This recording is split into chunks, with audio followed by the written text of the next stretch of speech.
নমস্কার। পজিটিভ বার্তার পর্দায় আপনাদের সকলকে আন্তরিকভাবে শুভেচ্ছা জানাই এবং শ্রদ্ধা জ্ঞাপন করছি।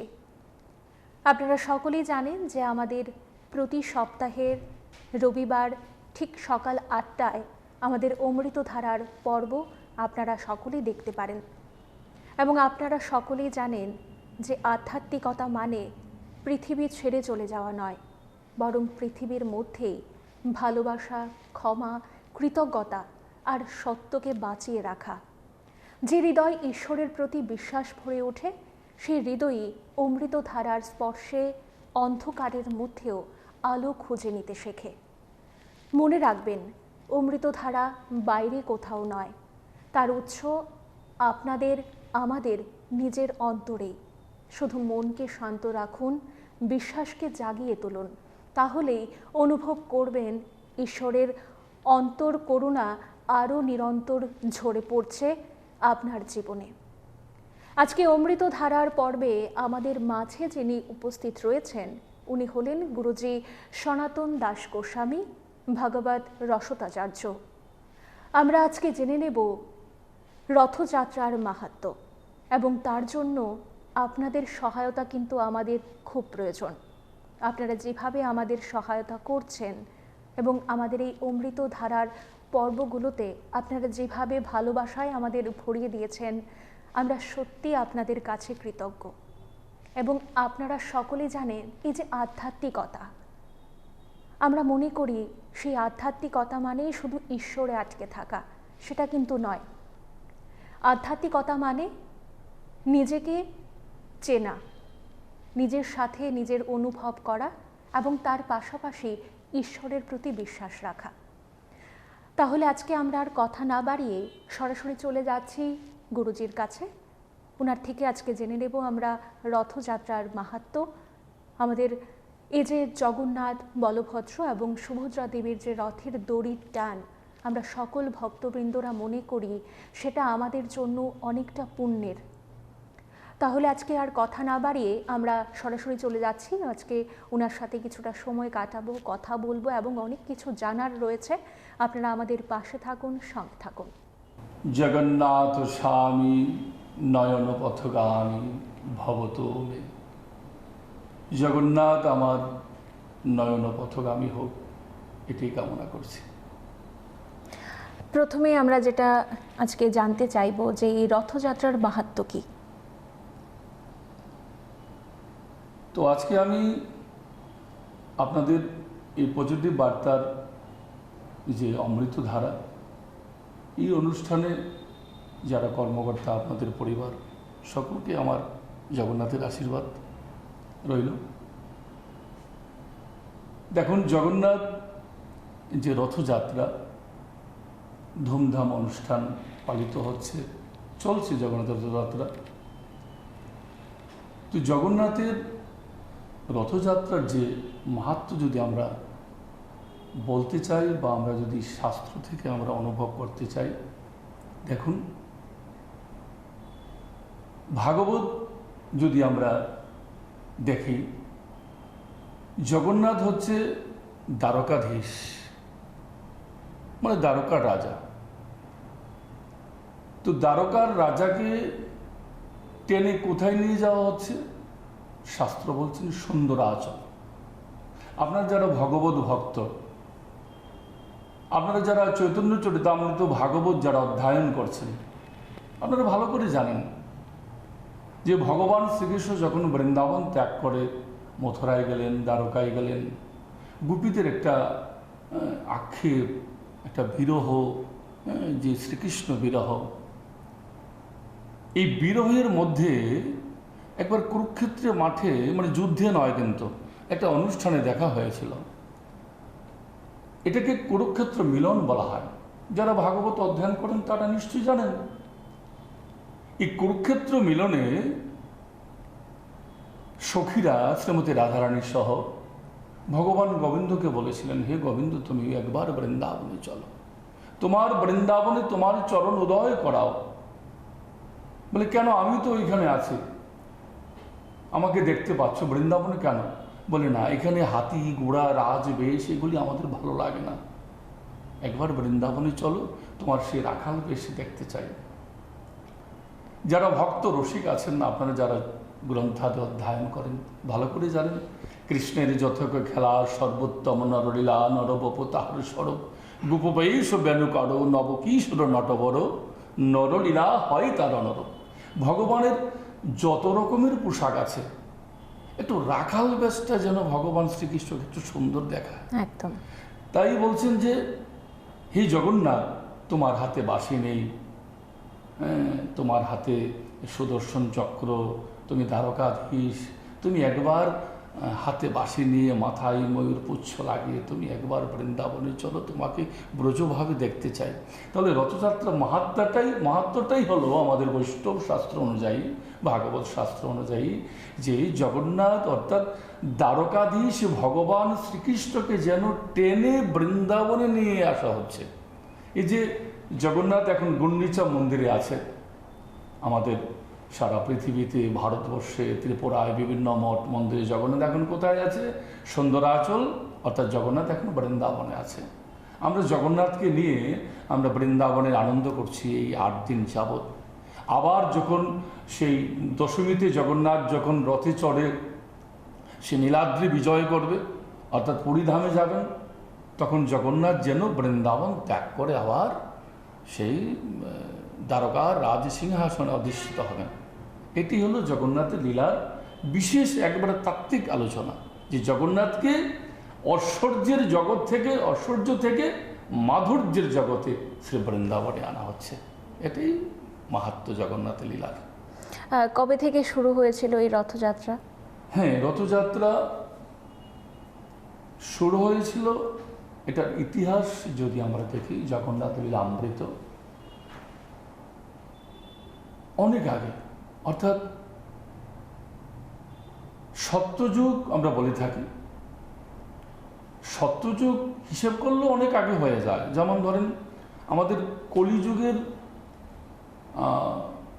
যে বছর বা আয়ুষ্কাল 4,32,000 বছর, এটাকে 4 দিয়ে গুণ করলে যত হয় এটা সত্যযুগের আয়। তো সত্যযুগে ইন্দ্রদুম্ন মহারাজ, অনেক ঘটনা, সংক্ষিপ্ত কথা এটাই, ইন্দ্রদুম্ন মহারাজ যখন নীলমাধবের পূজা করবেন বলে ওনার অন্তরে সত্য বাসনা, নীলমাধবকে পায়নি, দারু ব্রহ্মরূপে জগন্নাথ পেয়েছেন। এই জগন্নাথকে মন্দিরে প্রতিষ্ঠা করার জন্য ব্রহ্মাকে আনতে গেছিলেন। অনেক সময় অতিক্রম হয়ে গেছে, এটা লীলা মাধুর্যে বর্ণনা করা আছে। তখন ওই জগন্নাথকে তালধ্বজ, এবং পদ্মধ্বজ, গরুড়ধ্বজ, এই যে 3টি রথ, আপনারা ভক্তরা যারা পরিধামে 3টি রথ দেখতে পাচ্ছেন, আমাদের ত্রিপুরাতে 3টি তো হয় না, বর্তমানে আগরতলাতে 3টি রথ হয়, করে থাকে বিভিন্ন সংস্থা। তো 3টি রথ, 3টি নাম আছে, শাস্ত্রে উল্লেখ আছে লীলামৃতে। 3টি রথ স্থাপন করে জগন্নাথ বলরামকে মন্দিরে নিয়ে গিয়েছিলেন ইন্দ্রদুম্ন মহারাজ সত্যযুগে। পরবর্তী সময়ে আমরা যদি খ্রিস্টাব্দ হিসাব করি 1100, এরকম 1100 থেকে একটু এই সময়টার মধ্যে মূল মন্দির এখন যেটা আমরা পরিধামে দেখতে পাচ্ছি, মন্দির শুরু হয়েছিল, মন্দিরে পূজা শুরু হয়েছিল, নতুন করে সংস্কার হয়েছিল। রাজা অনঙ্গ ভীমদেব ওনার নাম পাওয়া যায়। আজ থেকে প্রায় 1500-1600 বছর আগে বর্তমান যে মন্দির শুরু হয়েছে, এবং রথযাত্রা শুরু হয়েছিল অনেক আগে। আর আমরা যদি বর্তমানটা দেখি তাহলে 1100 থেকে 1150, এই যে খ্রিস্টাব্দ, এটার মধ্যে রথযাত্রা শুরু হয়েছিল, আজও চলছে। আরও কতকাল চলবে সেটা ভগবান জানেন। তো আমাদের যে এই বর্তমানে যে এখন পুরীর জগন্নাথ মন্দির রয়েছে, সেটার বিষয়ে আমরা একটু জানতে চাইব। দেখুন, অধ্যাপীয় লীলা করে শ্যামরায় কোনো কোনো ভাগ্যবানে একেবারে পায়। পুরীর মন্দিরে জগন্নাথের যে লীলা, আপনারা যারা পুরীতে দেখেছেন, দেখুন, বর্তমান আধুনিক যুগ, আমরা এখন কিন্তু বাড়িঘরে যারা আমরা রান্নাবান্নার কাজ করি বা মন্দিরে করি, অনেক মন্দিরে আমাদের বিভিন্ন মেশিন ব্যবহার করি, মিক্সচার মেশিন ব্যবহার করি, হ্যাঁ, বিভিন্ন মশলা বাটার জন্য। এখন আর কিন্তু পাটা পোতা ব্যবহার হয় না। একদম। জল তোলার জন্য আমরা বিভিন্ন মোটর ব্যবহার করি, অনেক কিছু আমরা আধুনিকতা। কিন্তু পুরী ধামের মন্দিরে এটাই বিশেষত্ব, আজও পাটার মধ্যে মশলা বাটা হয়। গঙ্গা যমুনা দুটি কুয়া আছে, সেখান থেকে বড় বড় মাটির ভাণ্ড করে জল তোলা হয়, এখনো মেশিন ব্যবহার করেননি। আরও আশ্চর্য, ভক্তরা যারা পুরীর মন্দিরে যারা 5টা থেকে 5:30টায় গেছেন, আমরা দেখবেন প্রত্যেক দিন পুরীর মন্দিরে 5টা থেকে 5:30টায় মন্দিরের ধ্বজা উত্তোলন করা হয়। কিভাবে উঠে? কোনো যন্ত্র ব্যবহার করে না, কিন্তু তাদেরকে গরুর বাহন বলা হয়, পায়ে হেঁটে মন্দিরের মধ্যে পেছন দিক দিয়ে কখনো কখনো যে মন্দিরের ছোট ছোট ইটগুলি আছে না, ইটের মধ্যে পা রেখে রেখে উপরে, মন্দিরের অনেক উপরে, প্রায় 160 ফুট মনে হয়, অনেক উপরে উঠে চক্রের মধ্যে সে ধ্বজা লাগানো হয় পায়ে হেঁটে। আজও কোনো অন্য কিছু ব্যবহার করা হয় না। এই যে রান্না, নিশ্চয়ই অনেক বছর ধরে চলছে এবং এটা একই নিয়মে, তার কোনো পরিবর্তন হয় না। যে মন্দিরে এখন জল তোলা হবে মোটর দিয়ে, সেই রান্না করা হবে কোনো সে গ্যাসের এত দর্শনার্থীরা আসেন তাদের না, রান্না এই মাটির চুলার মধ্যে একটি ভাণ্ডের মধ্যে আরেকটি ভাণ্ড রাখা হবে। হ্যাঁ, এই মাটির ভাণ্ডের মধ্যে এই সবজি, নারিকেল বাটা, আদা বাটা, বিভিন্ন মশলা বাটা সব একসাথ করে একটু জল মেখে মাটির ভাণ্ডে রেখে দেবেন। একটি ভাণ্ডের উপরে আরেকটি ভাণ্ড রাখবেন, একসঙ্গেই সেখানে আগুন দেবেন। যতটুকু জাল দেওয়া হলো, উনুনে যা হলো তাই নামিয়ে রাখলেন। এক অভিনব প্রসাদ। আমি যেটা শুনতে পেরেছিলাম, সবার আগে নাকি উপরের ভাণ্ডটাই নাকি সবার আগে হয়। হ্যাঁ, হয়ে যায়। সেটার কি মাহাত্ম্য রয়েছে? মাহাত্ম্য এখানে জগন্নাথ মন্দিরে স্বয়ং অন্নপূর্ণা দেবী রন্ধন করে, সেটা বলে থাকেন। কারণ প্রত্যেক দিন জগন্নাথের ভোগ লাগার পর এই ভোগের প্রসাদ দেবী বিমলার নামে, বিমলা দেবীর নামে লাগানো হয়। বিমলা দেবীর প্রসাদ আমরা পেয়ে থাকি।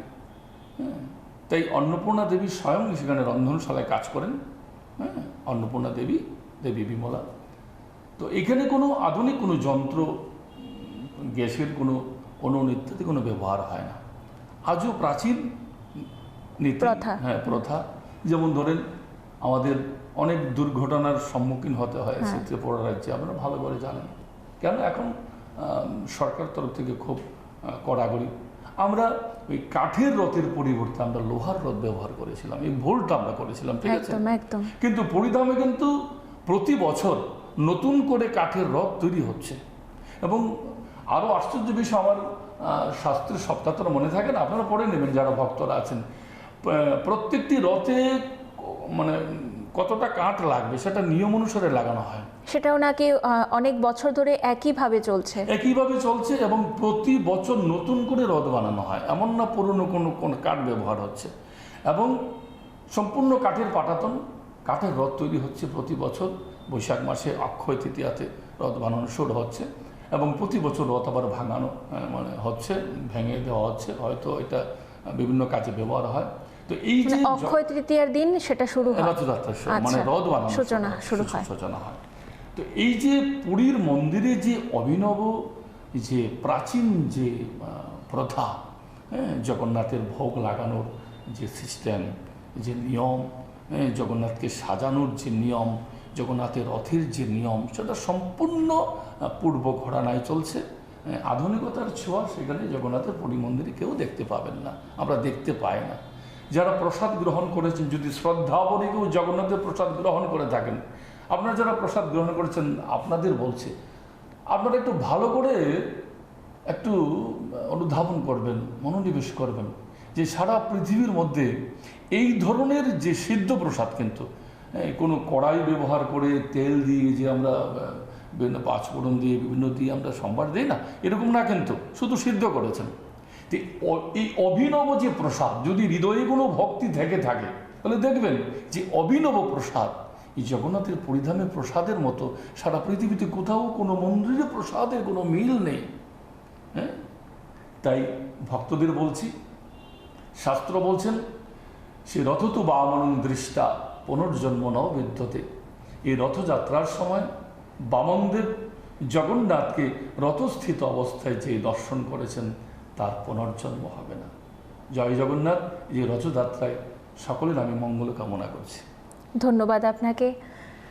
আপনাদের সকলকে বলি আমরা কিন্তু আবারও ফিরে আসব আপনাদের কাছে।